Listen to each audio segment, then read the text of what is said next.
हाय, मैं हूं अपूर्वा शेठ और मैं स्वागत करता हूं आपका the right choices with oracles of Dalal street के 91st एपिसोड पे। अगर आप हमारा ये शो पहली बार देख रहे हो तो हमारी चैनल को ज़रूर सब्सक्राइब कीजिए ताकि आप एक बेहतर ट्रेडर और इन्वेस्टर बन सकें। लगभग 1.5 साल से हम हर शनिवार सुबह 11 बजे एक इंसाइटफुल एपिसोड लेके आते हैं जहां हम मार्केट एक्सपर्ट से एक्शनेबल स्ट्रैटेजीज लेके आपके सामने प्रस्तुत करते हैं। पिछले एपिसोड में हम प्रशांत शाह जी के साथ बात कर रहे थे जहां हमने उनसे रेंको चार्ट्स के ऊपर डिस्कशन किया। तो हमने रेंको चार्ट्स के कुछ बेसिक्स समझे, रेंको ब्रिक्स कैसे बनती है ये देखा, और आगे आज के एपिसोड में हम देखेंगे कि कैसे आप रेंको चार्ट्स के ऊपर इंडिकेटर्स प्लॉट करके और भी ज़्यादा एडवांस ट्रेडिंग सिस्टम्स और टेक्निक्स यूज़ कर सकते हो। तो चलिए आज का ये एपिसोड शुरू करते हैं।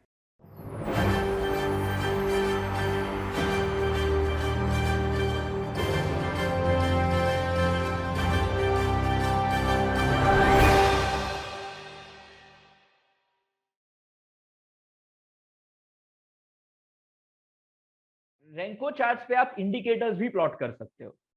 ठीक है, जैसे हम लोग कैंडलस्टिक चार्ट पे अगर ट्रेड करते हैं, हम लोग प्राइस पैटर्न तो पता ही होते हैं, जैसे उसमें डोजी है, एंगल्फिंग है, हरामी है, या डार्क क्लाउड कवर, पियर्सिंग, ये सब टाइप्स के प्राइस पैटर्न होते हैं। लेकिन हम उसको कभी कभी क्लब करते हैं with other indicators.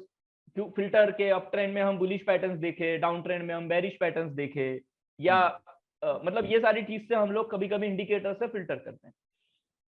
Renko chart में भी इंडिकेटर्स पॉसिबल है, लेकिन रेंको पे जो सारे इंडिकेटर्स जो आप प्लॉट करते हैं कैंडलस्टिक चार्ट पे, वो सारे इंडिकेटर रेंको चार्ट में प्लॉट होते हैं। लेकिन इसमें एक ट्विक है, मतलब फॉर्मूला सबका सेम है, फॉर्मूला में कोई फर्क नहीं है, लेकिन कैंडलस्टिक चार्ट पे जब हम इंडिकेटर प्लॉट करते हैं वो नंबर ऑफ डेज पे होते हैं। जैसे अगर मैं 10 पीरियड का मूविंग एवरेज लगाऊं तो वो 10 कैंडल का मूविंग एवरेज होगा।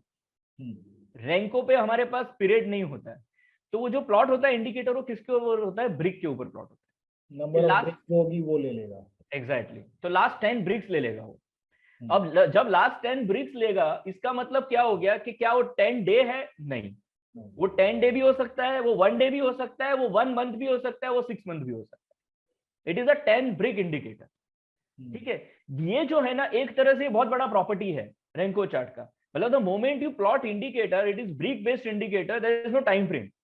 अब आप समझ लीजिए कि आपका सेम इंडिकेटर जो है वो बिल्कुल प्राइस बेस्ड इंडिकेटर हो गया, there is no time in it, है ना। तो ये एक जो प्रॉपर्टी है ना, ये बहुत बार लोग समझते नहीं है कि हम प्लॉट क्या कर रहे हैं। चार्ट में दिखता है वो ठीक है, लेकिन you have to understand the principle, the concept है वो। अब और एक चीज देखिए, अब ये कैंडलस्टिक चार्ट है जिसमें मैंने 10 डे का कोई भी एक इंडिकेटर लगाया है। It can be a moving average, it can be RSI, it can be any other indicator. अब होता क्या है, जब ये 10 डे के इंडिकेटर में ये हम लोग कैंडलस्टिक चार्ट प्लॉट करते हैं, तभी भी आपको ये समझने का जरूरत है कि इंडिकेटर बिहेव कैसे करते हैं। जैसे ये कैंडल में ये फर्स्ट कैंडल है, और ये 1 2 3 4 5 6 7 8 9 10, ये 10 कैंडल है। मान लीजिए मैंने मूविंग एवरेज लगाया 10 कैंडल का। वो मूविंग एवरेज ये कैंडल पे क्या करता है, ये लास्ट 10 कैंडल्स का एक प्राइस लेता है और उसका एवरेज कैलकुलेट करता है। ये वो हर कैंडल पे करेगा, और इसीलिए हर कैंडल पे हमारे पास नया एवरेज होता है, इसलिए हम उसको मूविंग एवरेज कहते हैं। अब नेक्स्ट कैंडल आएगा, तब क्या होगा, ये कैंडल नया आया, एट द सेम टाइम अब लास्ट 10 कैंडल पे कैलकुलेशन हो रहा है, तो ये कैंडल ड्रॉप हो गया। ये इनकमिंग कैंडल है, ये आउटगोइंग कैंडल है। तो जब 10 कैंडल का एवरेज कैलकुलेट होता है ना, तो अब ये प्राइस पे ये जो कैंडल है वो एक रोल प्ले करता है, एट द सेम टाइम ये गया हुआ कैंडल भी एक रोल प्ले करता है, क्योंकि आपके कैलकुलेशन से वो कैंडल चला गया, अब नया कैंडल आया है। तो ये जो है ना, ये भी एक बार बहुत बार ऐसा रोल प्ले करता है जो हमें समझ नहीं आता, इंडिकेटर मूव करता है ना। तो कभी कभी वो मूव, मान लो उस पर एवरेज लगाया, तो वो इंडिकेटर वहां मूव कर देगा, not because of strength of current candle, but because of कि वो जो ड्रॉप हो गया कैंडल, उसकी वजह से। इसको कहते हैं ड्रॉप ऑफ इफेक्ट। ये हम सारे इंडिकेटर्स जो प्लॉट करते हैं ना, उसमें होता है। तो इसलिए कभी वो एक अलग डिस्कशन का पार्ट है कि इसके साथ हम कैसे डील करें, लेकिन ये एक चीज होता है। अब आप हम रेंको चार्ट पे आते हैं। अब मान लीजिए रेंको चार्ट पे ये 10 ब्रिक्स है, ठीक है। अब ये 10 ब्रिक्स के ऊपर मैं कोई भी इंडिकेटर प्लॉट कर दूं, अब ये है इनकमिंग ब्रिक, ये है आउटगोइंग ब्रिक, दोनों का साइज सेम है, तो इसमें ये ड्रॉप ऑफ इफेक्ट नहीं होगा। इसमें जो है वो उसकी वजह से मूव नहीं होगा सडनली। ज्यादा से ज्यादा बेरिश का बुलिश ब्रिक बनेगा, बुलिश का बेरिश ब्रिक बनेगा, मतलब बेरिश निकल गया बुलिश आया, या बुलिश निकल गया बेरिश आया, उससे एक आध ब्रिक का फर्क होगा। लेकिन otherwise because the size of the brick is same, वो इंडिकेटर जो है वो उसका बिहेवियर उसमें ड्रॉप ऑफ इफेक्ट नहीं होगा, काफी स्मूथ बनेगा इंडिकेटर। हाँ राइट। और दूसरा आपके पास जैसे ये डायनेमिक तो है, लेकिन यहाँ पे जो इंडिकेटर होता है, एक मूव आया, कभी कभी एक बड़े कैंडल में मान लीजिए एक मूव आ गया, तो आपके पास वो मूविंग एवरेज आपने लगाया, और मान लीजिए आपका स्टॉप लॉस है मूविंग एवरेज, और ये बड़ा कैंडल आया, तो आपका मूविंग एवरेज तो उधर ही रहेगा उस टाइम पे। लेकिन सेम चीज जब रैंको पे बनेगा और ये सीरीज ऑफ ब्रिक्स है, आपके पास हर ब्रिक में एक नया मूविंग एवरेज रीडिंग रहेगा, मतलब हर ब्रिक का नया स्टॉप लॉस है। तो जब ट्रेंड बढ़ता है तो वो उसके हिसाब से आपका स्टॉप लॉस इंक्रीज होता है। अब जैसे ये देखिए मैंने मूविंग एवरेज लगाया रैंको चार्ट, ठीक है। अब मैं इसी को मैं आपको एक बार इस चार्ट पे दिखाता हूँ। अब देखिए मैंने एक बार मूविंग एवरेज लगा दिया। मैं जो रेकमेंड करता हूँ 40 पीरियड और एक्सपोनेंशियल मूविंग एवरेज रैंको चार्ट पे, ये मैंने बुक पे भी एक्सप्लेन किया, बिकॉज 40 ब्रिक्स का वो प्लॉट होता है और exponential moving average recent brick को थोड़ा ज्यादा वेट देता है। हालांकि ये अब इसमें ये एक रैंको ब्रिक चार्ट पे हमने इंडिकेटर लगा दिया। अब ये इंडिकेटर 40 ब्रिक्स का है, 40 डेज नहीं है, 40 वीक नहीं है, 40 मंथ नहीं है, इसमें जो पीरियड है वो डायनेमिक है। अब just to make a rule, इसमें हम सिंपली क्या कर सकते हैं कि प्राइस अगर मूविंग एवरेज के ऊपर है तो इट इज बुलिश, प्राइस अगर मूविंग एवरेज के नीचे है तो इट बेरिश ट्रेंड, है ना। अब इसमें क्या हो गया कि पहली बात तो अगर मेरा मूविंग एवरेज भी प्लस है तो मुझे हर ब्रिक में नया मूविंग एवरेज मिलता है, इवन दो वो सेम मल्टीपल सेम सेशन का भी कभी कभी होता है, लेकिन हर ब्रिक में मेरे पास नया स्टॉप लॉस है, ठीक है। एक स्टॉप लॉस अगर मैं इसको फॉलो नहीं कर रहा हूँ, ट्रेंड भी राइड कर रहा हूँ, तो मेरा ट्रेंड जो है वो प्राइस के साथ अग्रेसिवली ऊपर मूव होता है। दूसरा, अब हमने स्विंग ब्रेकआउट पैटर्न डिस्कस किया। अब ये हो सकता है कि bullish swing breakout above moving average is a bullish strategy, bearish swing breakout below moving average is a bearish breakout. मतलब इसमें ट्रेंड भी आपने रीड कर लिया और पैटर्न भी रीड कर लिया, तो पैटर्न और ट्रेंड का एक तरह से ये पूरा ट्रेडिंग स्ट्रेटेजी बन जाता है ना। तो अब टाइम फ्रेम कोई भी हो सकता है, डेली आप 0.25% ब्रिक से करो, 1% ब्रिक से करो, 3% ब्रिक करो, मिड कैप हो, फ्रंट लाइन हो, इंडेक्स हो, ये स्ट्रेटेजी आपके टाइम फ्रेम में हर एक चीज के लिए एप्लीकेबल है, और इट कैन मेक और पूरी तरह से ऑब्जेक्टिव है। मतलब मूविंग एवरेज प्लॉट होगा, आप स्विंग ब्रेकआउट का ऑब्जेक्टिव पैटर्न है, तो यू नो कि यहाँ पे trend is bullish and you can simply enter. अभी जैसे आप मूविंग एवरेज पे देखिए, हमने डिसाइड किया, डिस्कस किया था कि ये 2 bricks at the same level, ये सपोर्ट हो गया, तो ये छोटा करेक्शन है और सपोर्ट पैटर्न है, और प्राइस मूविंग एवरेज के ऊपर है, तो यहाँ पे आपके पास एक एंट्री अपॉर्चुनिटी है, री एंट्री का या पुल बैक का। तो ये टाइप के जो प्राइस पैटर्न है सिंपली आप रैंको पे रीड कर सकते हो। तो ये हो गया एक चीज कि हमने डिस्कस किया कि you can apply moving average, now you can apply RSI, ADX or anything that you are reading on candlestick chart that is applicable on Renko chart as well। Behavior जो है Renko chart पे वो totally change हो जाएगा और बिल्कुल brick based हो जाएगा।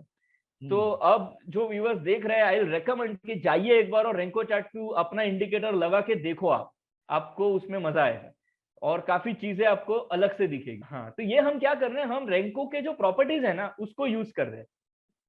और इसी टाइम पे मेरा एक और भी पॉइंट है अपूर्वा, कि बहुत बार क्या होता है, people and up discussing useless arguments. जैसे क्या होता है कि कैंडलस्टिक बेटर है या रेंको बेटर है, आप रेंको भी बात करते हो, पॉइंट एंड फिगर बेटर है या रेंको बेटर है, फिर कौन सा इंडिकेटर बेटर है। ये जो सारी चीजें है ना, ये एंडलेस है और इसका कोई डिस्कशन का कोई अंत नहीं है, बिकॉज अपने आप में हर चीज अच्छा ही होता है। होता क्या है, जो as a trader, as a investor, हमें जो चीज समझनी चाहिए, हमें ये फंडामेंटल बेटर है या टेक्निकल बेटर है, भाई दोनों बेटर है। If you can read, do, why not both. तो पहले तो हर चीज को समझना बहुत इंपॉर्टेंट है, क्योंकि कभी कभी आप वही प्रिंसिपल किसी और मेथड में यूज करके भी बेनिफिट कर सकते हो। दूसरा, मैं जिस तरह से मैं सोचता हूँ, मैं ये सोचता हूँ कि अगर ये मेथड है, क्या इसमें कुछ यूनिक है, क्या इसमें कुछ ऐसा है जो मुझे कहीं और नहीं मिलता है। वन, अच्छा अगर ऐसा है तो क्या ये प्रैक्टिकल ट्रेडिंग पर्सपेक्टिव से यूजफुल है, क्या मैं इसको लेके कोई ट्रेडिंग सिस्टम डिजाइन कर सकता हूं। अगर ये दोनों आंसर हाँ है तो why not to explore that method. और मैं I may use it with my current system, या इंडिपेंडेंट ट्रेडिंग सिस्टम हो सकते हैं, जैसे निफ्टी में आप कोई चीज अगर कैंडलस्टिक चार्ट पे अलग से ट्रेड कर रहे हो, there can be independent trading system on Renko chart as well, and both can complement each other. ये मल्टीपल ट्रेडिंग सिस्टम्स भी और एक और टॉपिक है। लेकिन तो हर एक चीज, अब जो रेंको है उसके कुछ यूनिक प्रॉपर्टीज है, जैसे diagonal bricks, same brick size, ये जो सारी चीज है ये और किसी चार्टिंग मेथड में नहीं मिलेगी। तो अगर इसको लेके हम कोई ऐसा ट्रेडिंग सिस्टम बिल्ड कर सके जो हमें एज दे, then we should explore it. तो विद दिस अभी तक हमने ये डिस्कस किया है पैटर्न्स और इंडिकेट रेंको में मूविंग एवरेज। अब इसको मैं थोड़ा सा और आगे लेके जाता हूँ। मूविंग, जब हमने मूविंग एवरेज डिस्कस किया, ऐसे ही हम लोग इसको एक्सप्लोर करते हैं, तो हमने कुछ और इंडिकेटर्स एक्सप्लोर किए, उसमें वी ऑल्सो फाउंड कभी कभी मूविंग एवरेज में वो जो मूविंग एवरेज के आसपास वो बहुत बार जो होवर करता है, या इस टाइप के जो पीरियड होते हैं जहां पे वो जस्ट नीचे आया फिर ऊपर गया फिर नीचे आया, ये टाइप का मूविंग एवरेज कभी कभी बिहेवियर करता है। अगर इसमें हमें लॉन्ग और स्ट्रॉन्ग ट्रेंड देखने हैं तो there can be another useful indicator जो बहुत पॉपुलर है, वो है सुपर ट्रेंड। तो सुपर ट्रेंड भी हम इसके ऊपर लगा सकते हैं। मैं for a while moving average remove कर रहा हूँ। अब जो सुपर ट्रेंड है इसमें दो पैरामीटर होते हैं। एक्चुअली ये इंडिकेटर जो है वो वोलेटिलिटी से एडजस्ट करता है और ये स्मूथ ट्रेंड्स देता है। बहुत लोग इसको कैंडलस्टिक चार्ट पे भी super trend based trading strategies trade करते हैं, प्लॉट करते हैं। अब इसमें क्या होता है कि पहले तो मैं इसमें जो पैरामीटर रेकमेंड करता हूँ, इसमें दो पीरियड होते हैं, एक होता है ट्रेंड पीरियड और एक होता है multiplier. What I recommend is 40 period का ब्रिक साइज और 10 पीरियड का मल्टीप्लायर। अब यहाँ पे ये जो सुपर ट्रेंड है इसका नेचर कैसे चेंज हो गया आप समझ लीजिए, जो लोग सुपर ट्रेंड ट्रेड भी करते हैं।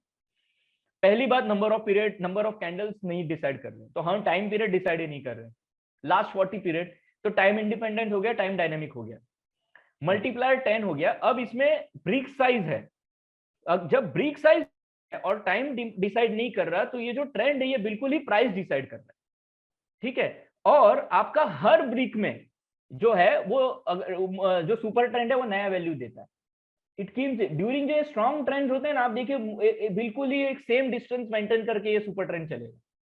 और जब ये पीरियड में ऊपर नीचे होता है तो सुपर ट्रेंड पहले क्या करेगा, एक डिसाइड अपना डिस्टेंस अलग कर देगा and then it will slowly start coming closure.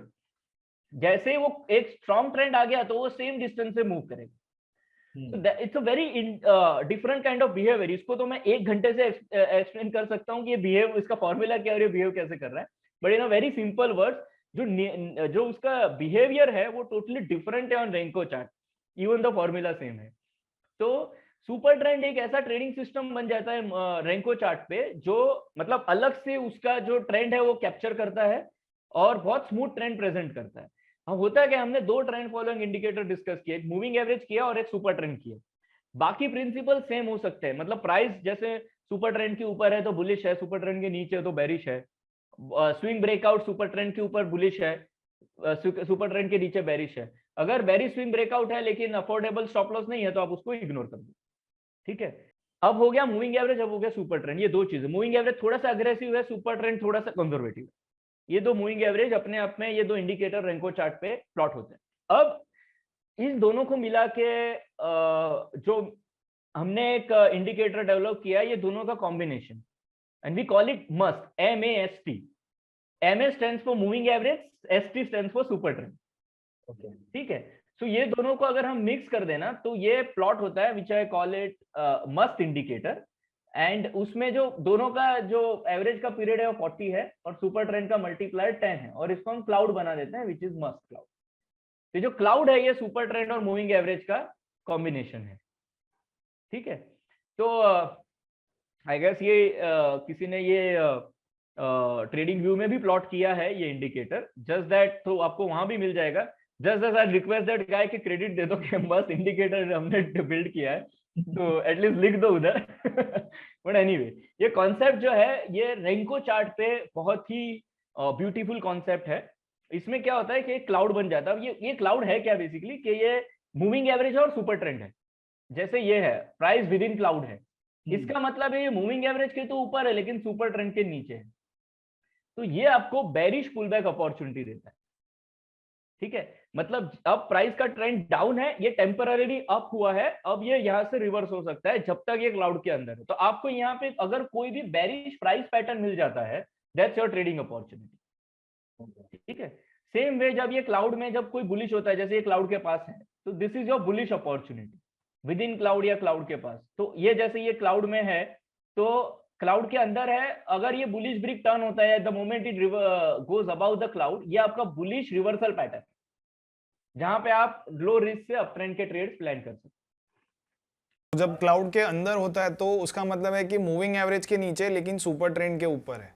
Absolutely and that's a very wonderful spot कि वहां पे आप अगर कोई रिवर्सल पैटर्न मिलता है तो you can plan a trade with risk reward, favourable risk reward. और दूसरा, मैंने ये स्विंग ब्रेकआउट जो है, जो जब क्लाउड के ऊपर है, तो ये जो आपके बेसिक स्विंग ब्रेकआउट्स होते हैं, दे तो वर्क लाइक अ चार्म, मतलब वो बहुत ही अच्छे ट्रेडिंग अपॉर्चुनिटी है जो कंटिन्यूएशन ब्रेकआउट्स होते हैं उसके लिए। अपूर्व, मेरा ट्रेडिंग स्टाइल में अगर कोई मुझे पूछेगा ना, तो I am a kind of continuation trader, more of a continuation trader. I strongly believe in continuation trade. होता क्या है, बहुत लोग रिवर्सल ढूंढने के पीछे होते हैं, मेरा ये एक्सपीरियंस रहा है, वो आपको मिलते हैं लेकिन उसमें फेलियर रेशियो हाई होता है।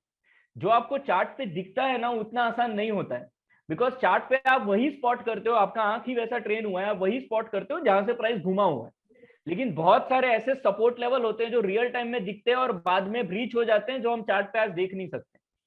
तो इसलिए कभी कभी रिवर्सल में रिस्क और फेलियर रेशियो ज्यादा होता है, और कंटिन्यूएशन ब्रेकआउट में कभी कभी रिस्क अफोर्डेबल होता है और उसका हिट रेशियो बहुत अच्छा होता है। तो इसलिए I also plot relative strength chart, और जिसके ऊपर मैंने अलग से बुक लिखा है। इनफैक्ट रैंको के में रिलेटिव स्ट्रेंथ चार्ट प्लॉट होते हैं, लेकिन वो एक बहुत बड़ा डिस्कशन है। तो वहां पे you can find out out performance and you can trade continuation patterns in out performance और अंडर परफॉर्मेंस। तो ये एक बहुत ही यूजफुल मेथड है। अगर मुझे अपने ट्रेडिंग सिस्टम का कोई प्रिंसिपल पूछेगा तो I would say trade continuation patterns, bullish continuation patterns in out performing stocks and bearish continuation patterns in underperforming stocks. It works like a charm. So actually अगर trading perspective से देखें तो you don't have to get the top और bottom, आपको जो बीच का portion है अगर वो मिल जाए तो भी आप पैसे बना सकते हो और वहाँ पे आपका सक्सेस के चांसेस ज़्यादा है। So I think that is what your system is all about. Yes absolutely है। दूसरा क्या है, लोग बहुत बार बात करते हैं कि हिट रेशियो अच्छा होना चाहिए। ये एक मैसेज होता है, कभी भी आपका पैसा हिट रेशियो से नहीं बनता है। मतलब बहुत बार लोग पूछते हैं ना, इसका हिट रेशियो क्या है। एक तो वो, जैसे मैं आपको पूछूं कैंडलस्टिक का हिट रेशियो क्या है, हम नहीं आंसर कर सकते, राइट? बिकॉज आप क्या पैटर्न प्रैक्टिस कर रहे हो उसके ऊपर है, आपकी ट्रेडिंग स्ट्रेटेजी का हिट रेशियो होता है। तो रैंको चार्ट का हिट रेशियो नहीं हो सकता बिकॉज ये चार्टिंग मेथड है। इस पे आप जो प्लॉट कर रहे हो उसका हिट रेशियो हो सकता है, that is 0.1। 0.2 is hit ratio से पैसा नहीं बनता है। पैसा बनता है हिट रेशियो और रिस्क रिवार्ड की कॉम्बिनेशन, दोनों कॉम्बिनेशन। हाँ, तो अगर आपका 80% हिट रेशियो है ना, तो भी आपका ओवरऑल पैसा जा सकता है ट्रेड्स में, अगर आपका रिस्क रिवार्ड रेशियो फेवरेबल नहीं है। दूसरा, बहुत बार जो रिस्क रिवार्ड और ये जो लोग गणते हैं, आपको पता है प्रैक्टिकली अगर आपका 45% के आसपास हिट रेशियो है और 1:2 भी रिस्क रिवार्ड आप अचीव करते हो प्रैक्टिकली ट्रेडिंग में, आप बहुत अच्छा कर रहे हो। You can really do wonders in, actually you can make good money out of it. तो प्रैक्टिकल ट्रेडिंग के एस्पेक्ट सब अलग होते हैं, जो हम दिखाते हैं और जो चलता है मीडिया में उस हिसाब से वो होता नहीं है। सो ये मैंने अभी आपको डिस्कस किया ही है कि मस्क चलता कैसे है। तो बेसिकली आप देखिए मस्क क्राउड पे क्या होता है कि एक तो ये होता है जैसे वो क्लाउड के ऊपर जाता है, इसको ब्रेकआउट कहते हैं, ठीक है। क्लाउड के ऊपर ये जैसा स्ट्रॉन्ग ट्रेंड होता है, ये है ट्रेंड, जो मस्क इंडिकेटर से हमें अच्छे से कैप्चर होता है। ये जो क्लाउड के अंदर आता है ये पुल बैक अपॉर्चुनिटी होता है, और यहाँ पे आपको कोई पैटर्न स्पॉट कीजिए या कोई भी आप इवन क्लाउड के स्टॉप लॉस से, और you can plan your pull back trade opportunity. अगर ये क्लाउड के नीचे चला जाता है दैट्स अ बेरिश ब्रेकआउट, और ये क्लाउड के विद इन है ये बेरिश पुल बैक अपॉर्चुनिटी है, और ये आपका स्ट्रॉन्ग ट्रेंड है। तो ये बेसिक रीडिंग्स है जो मस्ट के साथ। तो इसमें क्या होता है, ब्रेकआउट भी है, ट्रेंड भी है, पुल बैक भी है, रैंको के प्राइस पैटर्न हमने डिस्कस किया, जिससे आप उस कंटिन्यूएशन प्राइस पैटर्न्स भी डिस्कस कर सकते हैं। ये एक पूरी तरह से है। दूसरा, ये एक अपने आप में SAR मेथड भी है, स्टॉप एंड रिवर्स। मतलब मस्ट क्लाउड के ऊपर you buy, you remain in the trade जब तक वो क्लाउड के नीचे ना चला जाए। ये एक बहुत ही डिसेंट ट्रेडिंग सिस्टम है हालांकि SAR ट्रेड करने के लिए आपको एक्सपीरियंस की जरूरत है, नॉट ओनली इन रेंको, कहीं भी, बिकॉज वो दोनों साइड आपको ट्रेड में हमेशा बने रहना है और उसको मैनेज करना है। However if you are trading single instrument like Nifty, bank Nifty, मैं इसको रेकमेंड करता हूँ 1 minute time frame, 0.05% on Nifty, या थोड़ा सा पोजिशनल करना है तो 0.10% break value, and bank nifty 0.10% brick value, so you can trade this. So you can trade SAR method, you can trade these readings like pullback, trend, breakout, और you can also इसको complement कर सकते हैं आप। अभी currently candlestick chart use कर रहे हो, उसके साथ इसको merge करके भी ये reading के साथ इसको observe कर सकते हो। So yeah, this is it. I mean, ये मैंने बहुत सारे aspects explain करने की कोशिश की है इन single video. So आपने बहुत सारी अच्छी अच्छी चीज़ें कवर की है, और जो नॉइजलेस चार्ट्स आप आपके अपने सोशल मीडिया अकाउंट्स वगैरह पे बहुत लिखते हो, बोलते हो इसके बारे में, तो I think Renko and point and figure and all the other techniques are truly noiseless charts. तो आई एम श्योर कि हमारे जो व्यूअर्स हैं उनको ये पूरा ही जो दोनों एपिसोड्स बनेंगे इसके इनसे काफ़ी कुछ सीखने मिलेगा, and this will add a completely new tool in their trading tool box.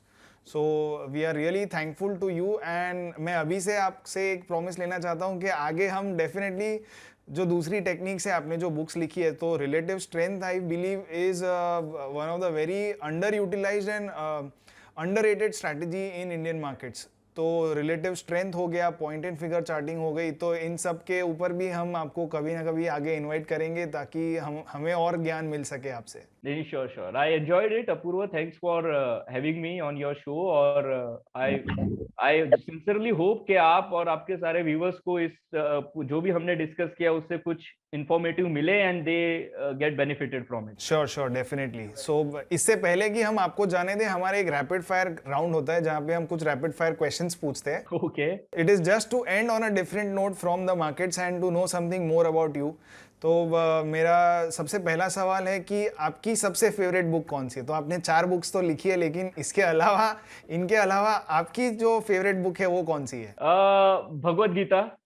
मैंने इससे बहुत सीखा है, कंटिन्यूअसली प्रैक्टिस इट, और अगर स्टॉक मार्केट के हिसाब से आप बोलोगे trading in the zone, Mark Douglas. So what are you watching these days? I don't watch much this thing.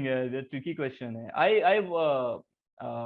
I watch some movies occasionally. I mean, थोड़ा सा मेरा जॉनर है, जैसे मैं I like movies जो कॉर्पोरेट्स पे होती है, या बायोग्राफीज होती है, या थोड़ा जिसमें साइंटिफिक एंगल होता है, इस टाइप का। So one advice you would like to give yourself when you had started? When I started, learn coding. Okay. And the most memorable day of your life? As a trader or in general? In general. In general, जब मेरा एक kid है, अभी 11 साल का है, अहान, वो जब मेरे हाथ में था first time. I think that is the most precious moment for all the parents. Yeah, I still remember कि वो किस तरह से देख रहा था, so that is something which I. And the last question, what is the one life lesson that you would like to share with all of us? Life lesson, जो थोड़ा सा मुझे रिलेवेंट लगता है आज के टाइम, बहुत आप कंज्यूम करते हो, सोशल मीडिया के एडिक्शन को थोड़ा सा अवॉइड करो, खास करके यंगस्टर्स को, बिकॉज मुझे कभी कभी ये लगता है कि बहुत ही क्वालिटी टाइम उसमें वेस्ट होता है। You just and up consuming lot of things जो जरूरी नहीं होते। ठीक है, वो अपने आप में बहुत इंपॉर्टेंट चीज है, बहुत यूजफुल इंफॉर्मेशन है, उसका टाइम लिमिट रखो, लेकिन invest in your craft, invest in your self, invest in your skills. ये बहुत ही इंपॉर्टेंट है, आपने 10 जगह सुना होगा, लेकिन यही बहुत इंपॉर्टेंट है। ये जो भी मैंने आज प्रेजेंट किया है, या जो भी, ये बहुत सालों का आउटकम है, मतलब बहुत टाइम स्पेंड करने के बाद और बहुत कुछ करने के बाद कभी आप कोई चीज अचीव करते हो। तो मेरा ये हमेशा है कि आप लाइफ में गोल रखो और वहां पे आप पूरी तरह से इन्वेस्टेड रहो। जैसे स्वामी विवेकानंद का एक कोट है, जिसमें आप जो भी कर रहे हो ना, उसमें आप अपने आप को पूरा दे दो। डे इन डे आउट आप उसी के बारे में सोचो और अपने क्राफ्ट में पूरी तरह से इन्वेस्टेड रहो। That way you can live a meaningful life. Sure, absolutely. तो जो भी करो पूरा दिल से, पूरी ईमानदारी से करिए, तो you would definitely get. हाँ, थोड़ा ज्ञान लगेगा, बट ये जरूरी है यार। Sure. So thank you Prashant ji, आपने हमारे साथ ये शो किया और आपकी insights शेयर की।